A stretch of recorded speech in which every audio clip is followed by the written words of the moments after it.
우리 옆에 계신 분들한테 다시 한번 이렇게 이야기했으면 좋겠습니다. 감사하면 행복합니다. 이렇게 서로 한번 인사했으면 좋겠습니다. 감사하면 행복합니다. 네. 어떻습니까? 감사하는 고백이 이전보다 더 많이 나오고 있습니까? 이렇게 희미한 대답들을 더 풍성한 감사가 고백되기를 바랍니다. 우리가 지난주에 말씀을 통해서 온전한 예배가 무엇인가 라고 하는 것에 대해서 살펴봤습니다. 온전한 예배의 첫 번째는 감사의 고백이 있는 예배다. 그냥 형식과 의식으로 가는 예배가 아니라 감사의 고백이 있는 예배가 하나님 기뻐하시는 예배다 라고 말씀을 드렸습니다. 그리고 또 한 가지는 온전한 예배라는 건 예배의 이 장소에서만 드려지는 공적인 예배에 국한된 것이 아니라 삶의 터전에서 하나님의 말씀을 부여잡고 그 말씀 앞에 순종하는 삶을 살아갈 때 온전한 예배다라고 말씀을 드렸습니다. 우리는 지금 계속적으로 그 감사라고 하는 주제를 가지고 말씀을 살펴보고 있습니다.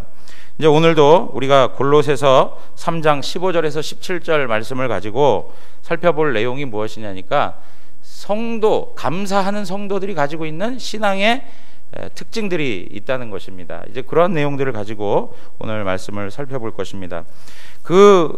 말씀을 구체적으로 살펴보기 전에 오늘 이 골로새서를 잠시 이해할 필요가 있는데요. 여러분, 사도 바울의 글은 많은 경우 앞부분에 있어서는 교리에 관한 내용들을 잘 설명해주고 있습니다. 그리고 나서 그 교리를 토대로 너가 하나님의 사람이기 때문에, 너가 성도이기 때문에 이제는 그 성도에 합당한 삶을 살아가야 한다라고 하는 그 성도의 윤리, 성도로서의 삶에 대한 내용들을 언급해주고 있습니다. 이제 오늘 골로새서 3장에 있어서도 하나님께서 우리에게 다양한 주제를 가지고 다양한 내용을 가지고 성도다운 삶을 살아가야 된다, 이렇게 설명해 주고 있습니다. 그러기 전에 사도 바울은 너희가 왜 성도다운 삶을 살아가야 되느냐, 너희가 왜 하나님 백성으로서의 삶을 살아가야 되느냐라고 하는 것을 3장 처음에 간략하게 또 우리에게 안내해 주고 있는 것입니다. 골로새서 3장 1절에서 4절에 보면 그러므로 너희가 그리스도와 함께 다시 살리심을 받았으면 위의 것을 찾으라. 거기는 그리스도께서 하나님 우편에 앉아 계시느니라.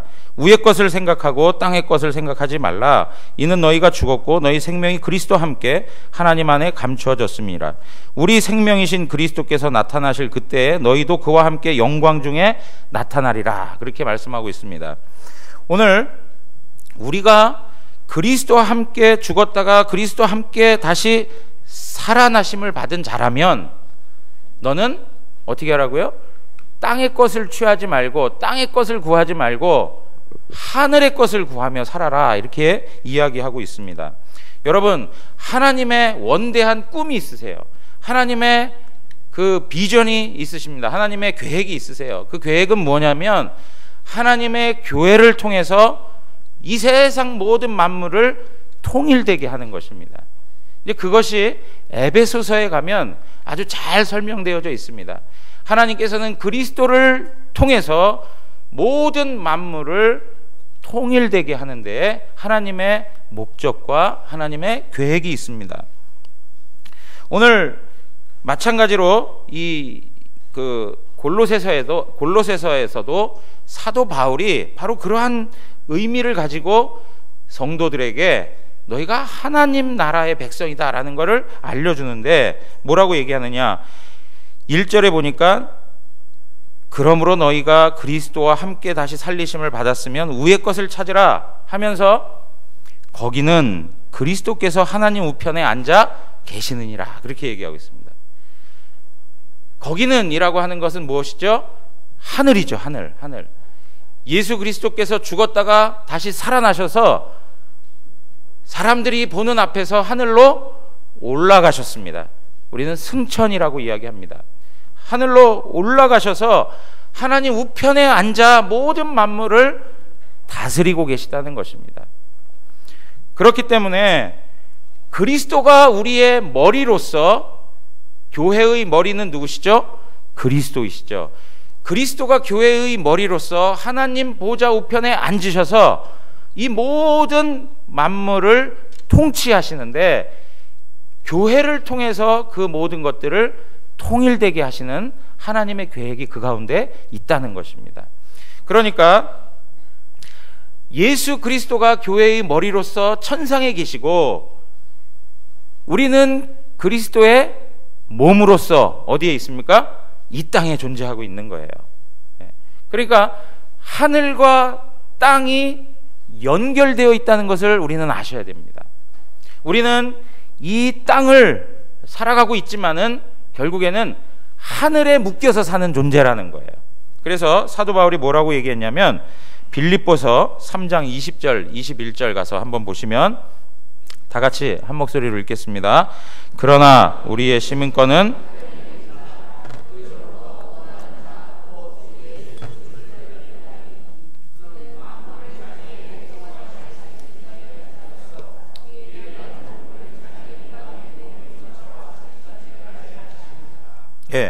여기 보면 뭐라고 나와 있습니까? 우리의 시민권은 어디에 있다고요? 하늘에 있다 그래요. 시민권이 하늘에 있어요. 그러니까 소속이 어디예요? 하늘에 속해 있다라고 이야기하는 것입니다. 우리 찬양대를 통해서도 오늘 고백했는데, 내가 가지고 있는 모든 것이 다 누구의 것이라고요? 주의 것이라고 했습니다. 우리 자체는 이 땅을 살아가고 있지만 하늘 시민으로서의 삶을 살아가고 있다는 거예요. 그러니까 우리의 진정한 소속은 어디라고요? 하늘이라는 거예요. 하늘. 그래서 이중 국적을 가진 자예요. 이중 국적. 이 땅에 살고 있으면서 동시에 어디요? 하늘에 속한 자로 살아가고 있는 것입니다. 그렇기 때문에 사도 바울은 그러한 하늘 백성이라면 마땅히 하나님 앞에서 이렇게 살아야 되지 않겠냐 하고 골로새서 3장에서 쭉 설명해주고 있는 거예요. 예를 들면 12절에서 14절 보시면, 스크린에 없습니다. 12절에서 14절에 보시면 거기에 어떤 내용들이 있냐면, 죄의 옷을 벗어버리고 의의 옷을 입고 살아가야 되는데, 긍휼과 자비와 겸손과 온유와 오래 참음과 용서와 그 가운데 사랑을 더해라, 그렇게 이야기하고 있어요. 긍휼, 자비, 겸손, 온유, 오래 참음, 용서, 사랑, 그 모든 것들을 가지고 하나님 앞에서 삶을 살아가야 된다. 왜? 우리는 하늘 백성이기 때문에 그렇다라고 이야기하는 것입니다. 그러고 나서 오늘 우리가 읽은 본문 말씀, 이 세 구절 15절에서 17절에 있는 이 말씀이 더 설명되고 있는 것입니다. 하나님 나라에 속한 백성으로서 하나님 나라의 백성은 이러한 삶을 살아야 된다 하는데, 그 세 구절에서 반복적으로 나오는 표현이 있는데, 단어가 있는데, 그게 어떤 단어입니까? 감사라는 단어예요. 감사. 감사.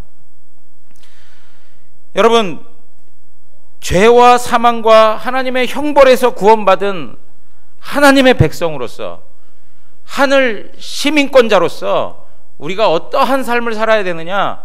뭐 앞에서 이야기한 온유하고 긍휼을 가지고 또 겸손을 가지고 오래 참고 살아야 되는데, 궁극적으로 하나님 앞에서 어떠한 삶을 살아야 되느냐? 감사하는 삶을 살아야 된다, 이렇게 말씀해 주고 있는 것입니다. 감사하는 삶을 살아야 된다. 우리는 하나님 앞에서 감사하는 자로 사는데, 감사하는 자로 살아가기까지 그 감사하는 자가 가지고 있는 영적인 특징이 있다는 거예요. 그 첫 번째가 무엇이냐면, 감사하는 사람은 마음에 심판자가 있습니다. 마음에 심판자가 있다는 거예요. 오늘 15절에 있는 말씀 다시 한번 읽어보도록 하겠습니다. 15절입니다. 그리스도의 평강이 너희 마음을 주장하게 하라. 너희는 평강을 위하여 한 몸으로 부르심을 받았나니 너희는 또한 감사하는 자가 되라. 여기 보면 그리스도의 평강이 너희 마음을 주장하게 하라, 그렇게 얘기하고 있습니다. 그리스도의 평강이 너희 마음을 다스리게 하라, 이렇게 말하고 있는 것입니다. 여러분, 여기 주장하게 하라라고 하는 표현이 있는데요, 이 주장하게 하라라고 하는 이 표현은 그 당시에 올림픽 경기에서 사용되었던 단어예요. 올림픽 경기. 그러니까 운동선수들이 경기를 할 때 주장하게 하라라고 하는 이 단어를 많이 사용했는데, 이 단어가 무슨 내용이냐면 바로 심판자라고 하는 단어예요. 레프리, 심판자. 경기를 운영하고 경기 규칙에 따라서 선수들이 경기를 할 수 있도록 만들어주는 그 역할을 하는, 그래서 그 경기의 결과에 따라서 승자의 손을 들어주는 그러한 역할을 하는 이가 바로 경기 심판자이죠.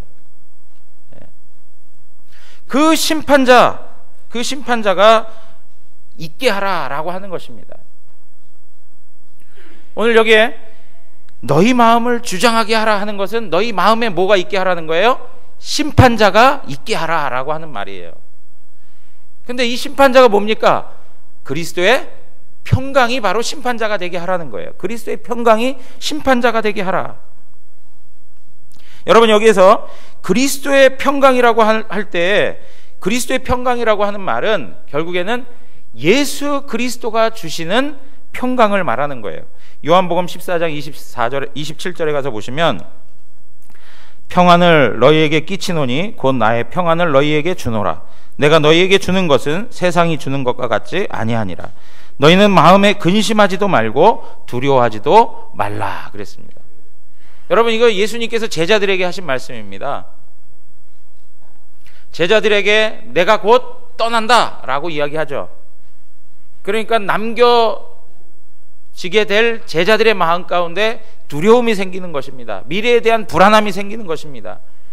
그에 대해서 예수님께서 말씀하십니다. 뭐라고요? 두려워하지 마라. 내가 너희에게 뭘 준다고요? 평안을 주노라. 그렇게 말씀하세요. 근데 이 평안은 세상이 주는 것 같지 않다는 것입니다. 세상이 주는 잠깐의 평안이 아니라는 거예요. 찰나적인 그런 안식이 아니라는 거예요.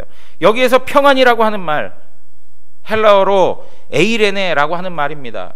이 말은 히브리어에 있어서 샬롬이라고 하는 말과 동일한 거예요. 저는 여러분들에게 샬롬이라고 하는 말이 가지는 의미에 대해서 몇 차례 말씀을 드렸습니다. 이 샬롬이라고 하는 말은 에덴 동산에서 나타나는 평화를 의미하고 있어요. 하나님과 인간과의 아름다운 관계, 그리고 사람과 사람과의 그러한 행복한 관계를 두고 뭐예요? 샬롬이라고 얘기하는 거예요. 가장 조화로운 행복, 균형 있는 행복, 아름다운 질서, 세상에서 얻을 수 없는 안정됨, 그런 어떤 안식, 이런 것들이 전부 어디에 있었습니까? 에덴 동산에 있었습니다. 이 샬롬이라고 하는 것이 바로 그런 의미의 평안을 말씀하고 있는 것입니다. 1세기 당시에 많은 사람들이 이 에이레네라고 하는 단어를 무엇과 대비해서 사용되었냐면 전쟁이라고 하는 단어와 대비해서 사용했어요. 그러니까 전쟁 중에 뭐예요? 평안을 설명하는데, 오늘 우리가 이 단어를 받아들일 때 이해할 수 있는 건 무엇입니까? 전쟁 같은 삶에 있어서도 무엇이 우리에게 주어질 수 있다는 거예요.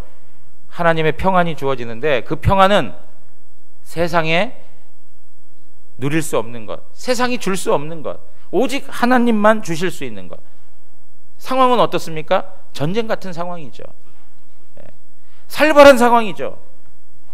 한순간도 긴장의 끈을 놓을 수 없는 그런 절박한 상황에 직면해 있더라도 하나님께서 우리에게 주시는 평안은 천국을 맛보게 하는 평안이라는 것입니다. 사랑하는 성도 여러분, 우리 모든 성도님들 마음 가운데 이런 평안이 있기를 원합니다. 우리 영안교회, 영안교회, 영원한 이 평안, 안식을 누릴 수 있다는 것. 사랑하는 성도 여러분, 오늘 우리의 마음 가운데 그리스도의 평강이 심판자가 되게끔 하나님 앞에서 삶을 살아가기 원합니다.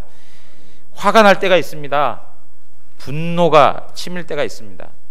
저도 지난주에 어디 주차장에 이제 좀 대기하고 있는데요. 더 좋은 자리가 있어서 앞으로 진행하고 있는데 갑자기 어느 화물 트럭이 그냥 위험하게 껴들더니 그 앞자리를 딱 대는 거예요. 그래서 제가 어떻게 했겠습니까? 예? 저의 인격을 보자면 예? 좋은 마음씨를 가지고 아이고 얼마나 바쁘면 저럴까 이렇게 이해해 줘야 되는데 제가 또 거기서 마음속에서 불끈하면서 아니 위험하게 차를 저렇게 그리고 상황도 보지 않고 어떻게 저렇게 확 밀어댈 수 있나. 그리고 이 창문을 열고 아 이거 위험하게 운전하셨습니다. 뭐 더 이상 얘기는 못 하겠고요. 조금이라도 그 마음 풀려고 아 이거 위험하게 운전하셔가지고 제가 대려고 했는데 거기다 이렇게 갖다 대시면 어떻게 하십니까? 이 한마디를 이렇게 했어요. 그러니까 마음 가운데 이 평안으로 다스리도록 하나님 앞에서 그렇게 살아가야 되는데 순간순간 우리의 마음에 갈등의 요소가 생겨나게 되고요. 우리 마음 가운데 미움이 들어오게 되고 막 분노가 치밀 듯한 그러한 일들이 생겨나게 되면 우리의 평강, 우리 하나님께서 주신 그 아름다운 평강, 그 귀한 은혜를 그냥 놓치고 살아가는 때가 있는 것이죠. 이러한 모습 속에 그리스도의 평강이 우리 마음의 심판자가 되어서 우리 가운데 미움이 들어온다든가 우리 가운데 막 화가 다가온다든가 할 때 그게 심판자로서 들어오면 안 돼 라고 결정 내릴 수 있는 그런 은혜가 있기를 원합니다. 우리 마음을 지켜야 돼요. 여러분 왜 이게 중요하냐면 우리가 하늘에 속한 사람이고 예수님께서 하나님 나라의 왕이신데요. 예수님을 두고 말할 때 뭐라고 표현하는지 아십니까? 평강의 왕이라고 표현하고 있습니다. 평강의 왕이라. 로마서 14장 17절 말씀 한번 보겠습니다. 다 같이 읽겠습니다. 하나님의 나라는 먹는 것과 마시는 것이 아니요 오직 성령 안에 있는 의와 평강과 희락이라. 여러분 여기 하나님 나라가 무엇인가에 대해서 하나님 나라의 속성을 설명해 주고 있어요. 하나님 나라는 먹는 것, 마시는 것 이런 육적인 것에 있지 않다는 거예요. 하나님 나라는 뭐에 있다고요? 성령 안에서 의와 평강과 희락이 있다는 거예요. 사랑하는 성도 여러분, 하나님 나라의 백성으로 살아가고 계십니까? 좀 전에 우리가 고백한 것처럼 하늘 시민으로 인정하고 살아가십니까? 그렇다면 우리 마음 가운데 의와 평강과 희락이 있어야 된다는 거예요. 의와 평강과 희락의 그 맛을 보지 아니하면서 난 하나님 나라의 백성입니다 라고 말할 수 없죠. 그 나라의 속성인데 그것을 누리지 못하고 살아가면서 나 하나님 자녀다, 하나님 백성이다 말할 수 없는 것이죠. 오늘 우리 가운데 주님께서 주시는 평강이 우리의 마음을 가득 채우시기를 원합니다. 마음을 지켜내는 게 참 중요합니다. 마음 지켜내는 게 중요해요. 잠언 4장 24절에 보면 23절에 보면 잘 아시는 거지만 모든 지킬 만한 것 중에 더욱 뭐요? 내 마음을 지키라 그랬어요. 내 마음을 지켜라. 생명의 근원이 여기서 난다 그랬습니다. 우리의 마음만 하나님의 평강으로 가득하면 우리 삶에 어렵고 힘든 일이 있어도 우리의 삶이 막 요동치는 그러한 어처구니 없는 그러한 삶을 경험해도 우리는 살아낼 힘이 있습니다. 그런데 아무리 환경이 좋고 환경이 우리가 원하는 대로 되어도 우리 마음에서 자꾸 부딪히고 불안하고 두렵고 우리 마음에 갈등이 생겨나면 뭐예요? 우리는 살아갈 힘이 없는 거예요. 빌립보서 4장 6절에 7절 말씀 한번 보세요. 다 같이 또 읽겠습니다. 아무것도 염려하지 말고 다만 모든 일에 기도와 간구로 너희 구할 것을 감사함으로 하나님께 아뢰라. 그리하면 모든 지각에 뛰어난 하나님의 평강이 그리스도 예수 안에서 너희 마음과 생각을 지키시리라. 너희 마음과 생각이 지켜져야 되는데 무엇으로요? 그리스도의 평강으로 지켜져야 된다. 다른 모든 다른 것들도 우리의 삶에 필요하지만 정말 이 어려운 때를 살아가는 우리 성도님들에게 또 우리에게 있어서 정말 필요한 것은 그리스도의 평강입니다. 우리 영안교회 모든 식구들이 정말 그리스도의 평강으로 충만해서 하나님 나라를 누리기를 원합니다. 짜증스러운 삶의 환경에서 그리스도의 평강이 우리의 마음을 주장하게 된다면 우리는 지옥 같은 세상 속에서도 천국을 경험하고 사는 것입니다. 그럴 때 오늘 사도 바울이 이야기한 것처럼 그 다음에 나오는 말씀이 뭔지 아십니까? 우리가 한 몸으로 부르심을 받은 것을 기억하라는 거예요. 평안으로 부르심을 받았다는 것을 기억하라는 거예요. 그러니까 나 자신만 평강을 누리는 게 아니라 우리의 가정도 평강을 누려야 되는 것입니다. 우리의 가정뿐만이 아니라 우리의 교회가 평강을 누려야 되는 것입니다. 사도 바울은 이 부분에 있어서 굉장히 중요한 시각을 갖고 있습니다. 여러분 에베소서 4장 1절에서 3절 한번 보세요. 그러므로 주 안에서 갇힌 내가 너희를 권하노니 너희가 부르심을 받은 일에 합당하게 행하여 그래요. 너희가 부르심에 받은 것에 합당하게 행하라 그래요. 부르심 받았으면 당연히 그렇게 삶을 살아야 된다라고 하는 이야기예요. 그러면서 뭐라고 얘기합니까? 모든 겸손과 온유로 하고 오래 참음으로 사랑 가운데서 서로 용납하고 3절 다 같이 읽겠습니다. 평안에 매는 줄로 성령이 하나 되게 하신 것을 심써 지키라 그랬습니다. 성령이 하나 되게 하신 것을 심써 지켜라. 그게 무엇으로 가능하다고요? 평강의 줄로 가능하다는 거예요. 그리스도의 평강으로 가능하다는 거예요. 나만 평강의 상태에 있는 것이 아니라 우리 성도들과의 관계 속에서 평강의 줄로 묶여있는 관계가 돼야 된다는 것이죠. 어떤 교회가 건강한 교회입니까? 어떤 교회가 행복한 교회입니까? 평강이 있는 교회가 행복한 교회예요. 여러분 어떤 가정이 행복합니까? 화목한 교회가, 화목한 가정이 행복한 가정이에요. 물질이 없어도 사는 것이 넉넉지 않아도 가족 식구들 가운데 사랑이 있고 화목이 있고 평강이 있으면 행복한 가정이에요. 여러분 우리 영안교회가 다른 어떤 교회보다도 시설적이거나 아니면 어떤 우리가 사용하고 있는 모든 것들이 부족하다 할지라도 우리 안에 평강이 있고 사랑함이 있고 하나됨이 있으면 행복한 교회예요. 천국 같은 교회인 것입니다. 이 은혜를 주신 것에 대하여서 책임을 가지고 하나님 앞에서 힘써 지켜야 된다는 거예요. 오늘 우리가 이러한 모든 것에 한 마음을 품고 평강을 유지할 수 있는 그런 하나님의 교회로 하나님 나라가 무엇인지를 세상 앞에 보여줄 수 있기를 원합니다. 두 번째는 뭐냐니까 감사하는 사람은 하나님의 말씀으로 산다는 것입니다. 감사하는 사람은 하나님의 말씀으로 살아요. 감사하는 사람들의 삶의 모습을 보면 항상 하나님 말씀이 그를 다스려요. 여러분 16절 다 같이 한번 읽겠습니다. 16절입니다. 그리스도의 말씀이 너희 속에 풍성히 거하여 모든 지혜로 피차 가르치며 권면하고 시와 찬송과 신령한 노래를 부르며 감사하는 마음으로 하나님을 찬양하고. 여기에 그리스도의 말씀이 너희 속에 어떻게 하라고요? 풍성히 거하여 그렇게 말씀하고 있습니다.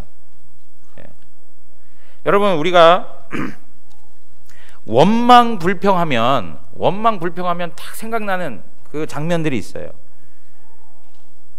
원망 불평을 아주 진하게 하면서 살았던 사람들이 누굽니까? 광야에 있었던 이스라엘 사람들이에요. 사실 그들과 우리는 다르지 않습니다. 우리도 그 정도 그 이상 원망하고 불평할 수 있는 능력자들입니다. 그런데 성경에서 보면 원망하고 불평한 일에 아주 헌신을 다했던 사람들이 바로 이스라엘 사람들이에요. 그들을 보면은요, 하나님의 은혜로 출애굽을 합니다. 하나님 은혜로 구원받아서 나왔습니다. 그런데 물이 없다고 원망합니다. 또 조금 배고프면 먹을 게 없다고 원망합니다. 먹는데 맨날 이런 것만 먹냐? 고기도 좀 먹고 싶다. 고기가 없다고 원망을 합니다. 계속되는 원망 불평이 그들 가운데 있습니다. 더 나아가서 어떻습니까? 가나안 땅을 함지하고 와가지고, 예? 정탐하고 와가지고 내놓는다는 것들이 전부 뭐예요? 그 땅의 거민이 어떻고 저쩌고, 우리는 그래서 약해서 우리는 그 땅을 취할 수 없습니다 하면서 악평을 하고 불평을 해요. 이러한 모습 속에서 우리가 발견할 수 있는 것이 있습니다. 그건 무엇이냐면, 인간은 환경과 상황과 조건이 좋다고 해서 원망하거나 불평을 하지 않고 감사하는 존재가 아니라는 거예요. 상황과 환경, 조건만 있으면 행복할 것 같고 거기에서 감사가 터져 나올 것 같은데, 우리는 그러한 걸로 감사가 되지 않는 존재들이라는 거예요. 여러분, 신명기 8장 2절에서 4절 가서 한번 보시면은요, 2절에서 3절, 2, 3절만 한번 보겠습니다. 내 하나님 여호와께서 이 40년 동안에 내게 광야길을 걷게 하신 것을 기억하라. 이는 너를 낮추시며 너를 시험하사 내 마음이 어떠한지 그 명령을 지키는지 지키지 않는지 알려 하심이라. 3절 다 같이 한번 읽겠습니다. 너를 낮추시며 너를 줄이게 하시며 또 너를 알지 못하며 내 조상들도 알지 못하던 만나를 내게 먹이신 것은 사람이 떡으로만 사는 것이 아니요 여호와의 입에서 나오는 모든 말씀으로 사는 줄을 내가 알게 하려 하심이니라. 여러분, 이스라엘 백성들로 하여금 낮추게 하시기도 하고 그 다음에 줄이게 하시기도 하고 만나를 먹여주시고 하는 그 모든 것은 뭘 알게 하기 위해서라고요? 사람이 살아가는데 음식으로 살아가는 게 아니라, 세상 것으로 살아가는 게 아니라 여호와 하나님의 말씀으로 살아간다라고 하는 걸 가르쳐 주기 위해서 그랬다는 거예요. 세상의 것들만 가득 채워지면 우리 마음에 만족이 생길 것 같으십니까? 우리는 너무나도 그것을 잘 경험해 가면서도 깨닫지 못하고 살아가요. 주변에 있는 사람들 보세요. 나보다 형편이 좋다고 여겨지는 사람들의 모습을 보세요. 좋은 환경을 가지고 있어요. 그런데 행복해하는 것 봤습니까? 마냥 행복해합니까? 그렇지 않거든요. 하나님께서 환경이나 조건이나 어떤 삶의 상황을 채워주면 너가 행복할 것 같아? 그래, 내가 한번 채워줘 볼게 하는 것이죠. 그래서 필요할 때마다 물도 공급해 주시고요, 먹을 것도 주시고요, 고기도 먹게 해주시고 다 그렇게 해요. 그런데 그 마음에서의 원망과 불평은 끊이질 않아요. 그러면서 주님께서 우리에게 하신 말씀은 뭐냐? 사람이 떡으로 사는 게 아니라 여호와의 말씀으로 산다라는 걸 가르쳐 주시는 거예요. 여러분, 우리 한번 생각해 보십시오. 자녀들을 놓고 보면은요, 대학에 들어가면 일이 다 잘 될 것 같지 않습니까? 그래서 대학 보냈어요. 그랬더니 또 무슨 일이 있어요? 예? 취업에 대한 게 또 고민이에요. 예. 취업 때문에 이게 취업만 하면 또 잘 됐겠지, 취업만 하면 또 행복하겠지, 만족스럽겠지 하고 해서 취업도 했어요. 그러니까 만족이 오고 감사가 오고 행복이 오고 하나님을 향하여 찬송이 고백됩니까? 그 다음에 또 무슨 문제가 있어요? 예, 어떻게 잘들 하시네. 예? 그죠? 그렇게 아는 이야기는 뭐냐면 우리 안에 다 공통된 관심사라는 거예요, 그게. 예. 결혼이에요, 결혼. 어떤 배우자를 만나야 또 행복할까? 예? 우리 자식 결혼만 시켜놓으면 내 할 일 다 했지 하고 나서 결혼 딱 해요. 그럼 만족합니까? 감사해요? 그새 또 어떻게 해요? 또 다른 거 놓고 또 근심하고 시름하고 그렇게 살아가요. 여기서 우리가 발견해야 되는 게 뭐냐면, 우리는 우리의 삶의 조건이 채워졌다고 해서 행복한 존재가 아니라는 거예요. 우리는 영적인 존재이기 때문에 여호와 하나님의 말씀으로 채움을 받을 때 행복할 수 있습니다. 여호와 하나님의 말씀으로 우리 안에 거하게 할 때 우리는 감사를 고백할 수가 있어요. 수많은 사람들을 한번 보십시오. 여호와 하나님 말씀 때문에 어려운 중에도 하나님 앞에 감사하는 고백들이 있는 걸 보시잖아요. 질병에 걸려서, 정말 몹쓸 질병에 걸려서 죽음을 앞두고 있음에도 불구하고 하나님이 주시는 말씀 때문에 위로를 받고 격려를 받고 힘을 얻어 하나님 앞에 행복을 고백하는 이들이 있잖아요. 하나님 말씀이 우리를 채워주셔야만 우리는 행복할 수 있는 것입니다. 여러분, 신명기 8장 그 다음에 나오는 말씀들 보면 4절에서 10절 보면 제가 읽도록 하겠습니다. 이 40년 동안에 내 의복이 헤어지지 아니하였고 내 발이 부르트지 아니하였느니라. 너는 사람이 그 아들을 징계함같이 내 하나님 여호와께서 너를 징계하시는 줄 마음에 생각하고. 6절 다 같이 한번 읽어보겠습니다. 내 하나님 여호와의 명령을 지켜 그 길을 따라가며 그를 경외할지니라. 내 하나님 여호와께서 너를 아름다운 땅에 이르게 하시나니 그것은 골짜기든지 산이든지 시내와 분천과 샘이 흐르고 밀과 보리의 소산지요 포도와 무화과와 석류와 감람나무와 꿀의 소산지라.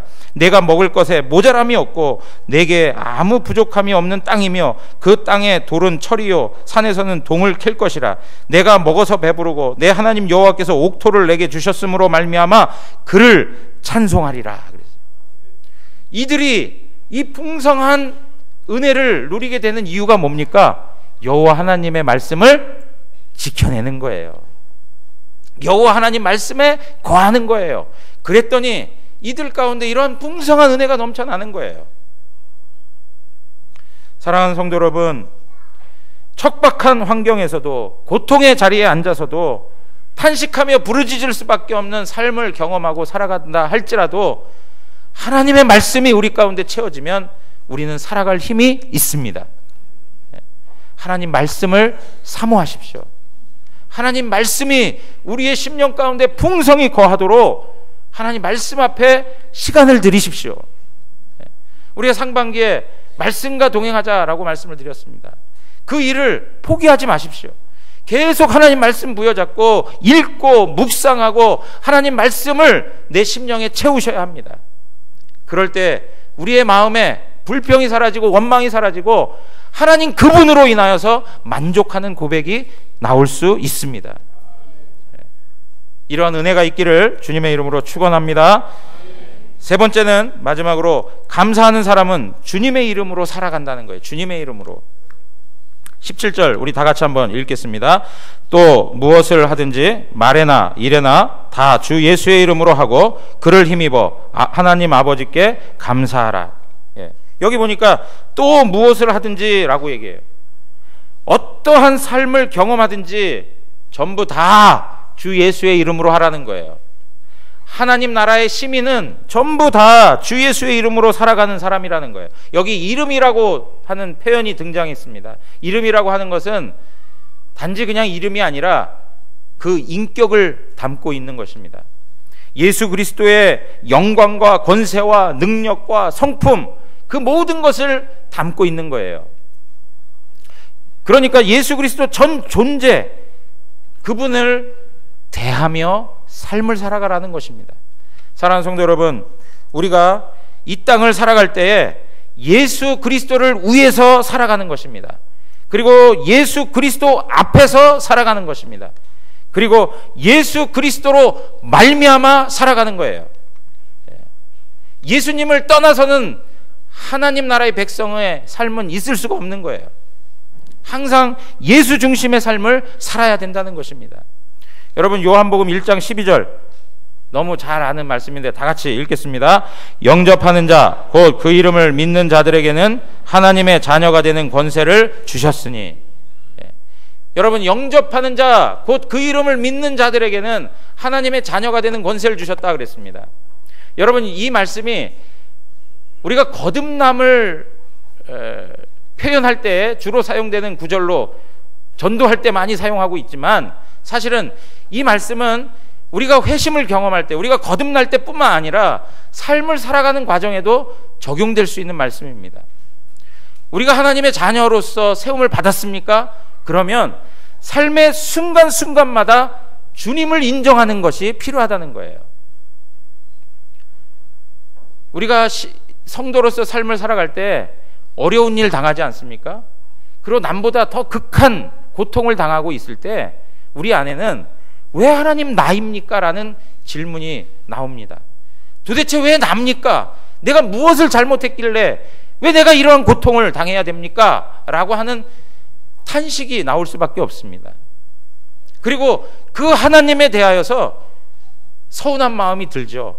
그 하나님에 대하여서 마음이 불편한 그러한 모습들이 생겨나는 것입니다. 그 주님을 인정하는 것, 내 삶의 그 환경을 만들어 주시고 나로 하여금 그 고통 가운데 거하게 하시는 그 주님을 인정하고 받아들이는 것이 어려워요. 예수 그리스도를 주로 믿습니다라고 고백을 했지만 삶 속에서 되어지는 모든 환경에 주 예수 그리스도의 이름을 인정하고 받아들이는 것 자체가 어려운 일들이에요. 이 말은 다른 말로 이야기하면 무엇이냐면 우리의 삶을 인도하시는 섭리의 하나님을 모든 순간에 인정하는 게 어렵다는 거예요. 행복할 때 인정할 수 있습니다. 내 삶이 좋을 때 하나님을 찬양하기도 하고 주님의 섭리의 손길을 높이기도 합니다. 그러나 내가 신음하고 내가 고통하고 내가 아파할 때, 그럴 때 그 하나님을 인정하기가 너무나도 어려운 거예요. 그 순간에조차라도, 그때라도 어떻게 해요? 예수 그리스도의 이름을 인정하라 이거예요. 예수 그리스도의 이름을 받아들이라는 거예요. 하나님께서 우리 가운데 행하신 그 모든 일들을 마음 가운데 받아들이고 삶에서 감당해 내야 된다는 것입니다. 그것이 주님을 위한 삶이 된다는 것입니다. 로마서 14장 7절 8절에 이런 말씀이 있습니다. 7절 보면 우리 중에 누구든지 자기를 위하여 사는 자가 없고 자기를 위하여 죽는 자도 없도다. 8절 우리 다 같이 읽겠습니다. 우리가 살아도 주를 위하여 살고 죽어도 주를 위하여 죽나니 그러므로 사나 죽으나 우리가 주의 것이로다. 여러분, 살아있을 때에도 주님의 것으로 사는 것이고요, 주님의 영광을 위해 사는 것입니다. 그리고 우리가 죽을 것 같은 그런 상황에서도 주를 위해 사는 것이고요, 주로 말미암아 사는 것이고요, 주님의 영광을 위해 사는 것입니다. 그것을 인정하고 살아가는 성도들 안에 무엇이 있어요? 감사가 나올 수밖에 없다는 거예요. 하나님의 주권을 인정하는 자, 주 예수 그리스도의 이름을 어느 곳에서든지 마음 가운데 받아들이는 자, 그러한 사람들이 감사하며 찬송하며 살아가는 예배자들로 존재하고 있다는 것입니다. 사랑하는 성도 여러분, 다시 한번 말씀을 정리해서 말씀드린다면 우리 마음에 그리스도의 평강이 심판자가 되게 하기를 원합니다. 그리고 두 번째는 무엇입니까? 하나님의 말씀을 먹어야 살아가는 존재입니다. 하나님의 말씀이 우리로 하여금 감사를 하게 합니다. 말씀에 집중하는 삶이 있기를 원합니다.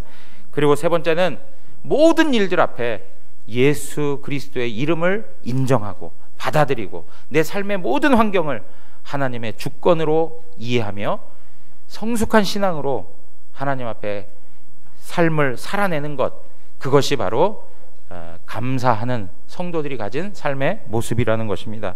오늘 이러한 삶이 우리 가운데 충만하게 있으므로 우리의 입술을, 우리의 마음속에서 감사가 더욱더 풍성히 고백되는 은혜가 있기를 원합니다. 우리 이 시간에 찬양하겠습니다.